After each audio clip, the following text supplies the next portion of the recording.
자, 17번째 유언집합의 원수의 개수의 활용 어떻게 활용하느냐? 실생활 문제라고 하죠, 우리가. 그래서 이제 현실 세계에서 혹시나 이렇게 되면 어떻게 될까? 그걸 이제 우리가 실생활 문제라고 하는데, 이 집합의 연산 문제를 실생활 문제로 조금 이렇게 변형을 해서 활용을 한 파트예요. 자, 거기 이제 당연히 실생활 문제다 보니까 한국어, 한글로 문제들 설명이 길게 되어 있겠죠.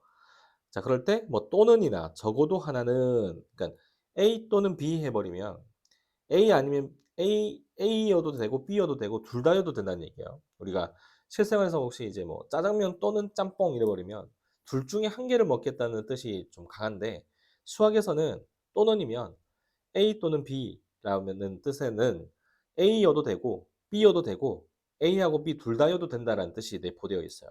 그래서 조심해야 되고, 둘 중 어느 것도 포함되지 않는다. 둘 중에 어느 것도 포함되지 않는다라든지 둘 중에 어느 것도 아니다라는 것은 A하고 B를 합집합한 거에 여집합. 그러니까 A도 아니고 B도 아니라는 얘기니까 A하고 B가 다 들어가 있는 게 A 합집합 B죠. 그 A 합집합 B에 속해 있는 원수는 아니란 뜻이에요.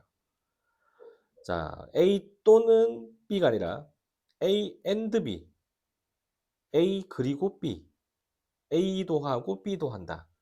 둘을 같이 한다는 뜻이 들어가면 교집합이라는 거. 그 다음에 둘 중에 하나만 하겠다. 그 말은 A하고 B를 봤을 때 둘 중에 하나만 하겠다. 이 뜻은 A만 하든지 또는 B만 하겠다라는 뜻이거든요. 이렇게 표현할 수 있어요. 이걸 이제 우리가 대칭 차집합이라 부르는데, 대칭되는 차집합들이다라고 해서 대칭 차집합이라고 불러요. 그래서 이거 이제 하나만 한다. 하나만 한다는 뜻은 둘 다 한다는 뜻은 아니다. 둘은 다 하진 않고 둘 중에 하나만 먹겠다, 하나만 하겠다라는 뜻이기 때문에 벤 다이어그램으로 영역을 표현을 해주면 이렇게 된다는 거죠. 자, 이렇게만 보면은 좀 어렵죠, 당연히.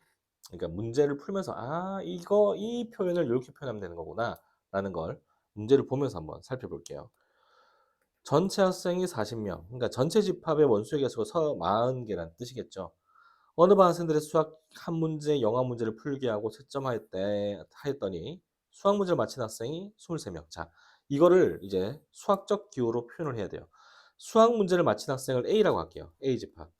A집합의 원수의 개수가 23개라는 뜻이에요, 이게.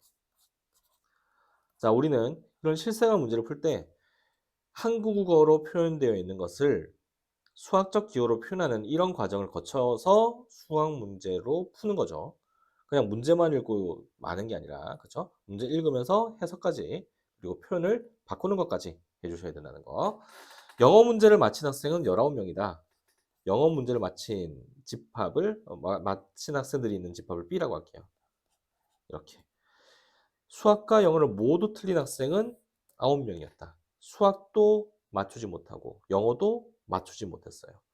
그러면은 A 합집합 B의 여집합의 원수의 개수가 9명이었다는 얘기죠. 이때 수학 문제만 마친 학생을 구하세요 라고 되어 있어요. 자, 이것도 벤 다이어그램으로 이제 표현해 보는 거죠. 이렇게 A 합집합 B의 여집합의 원수 개수가 9개. 자, 그럼 이거는 무슨 뜻이냐? A 합집합 B의 원수의 개수는 전체가 40명이었으니까요.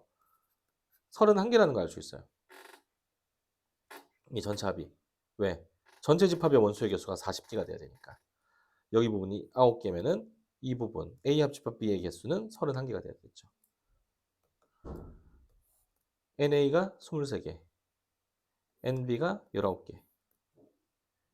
그러면은 이 공통 부분에 얼만큼 들어가 있는지 모르잖아요. 그렇죠? 그 앞에서 배웠던 이거 있죠? A 합집합 B는 NA 더하기 NB 빼기 NA 교집합 B와 같다. 그럼 NA는 23, NB는 19 더해주니까 42. NA 합집합 B는 31. 얼마를 빼야 되죠? 11을 빼야 되죠. 그래서 여기 11명 있어. 그쵸? 11명 있어야 돼요. 그럼 여기 11명 있어야 되니까 여기 12명. 여기는 8명 있어야 되죠.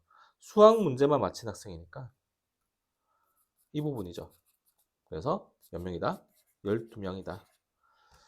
자, 이렇게 해석을 하고 벤 다이어그램으로 나타내는 것까지 꼭 하셔야 돼요. 그래야지 문제를 풀 수 있어요.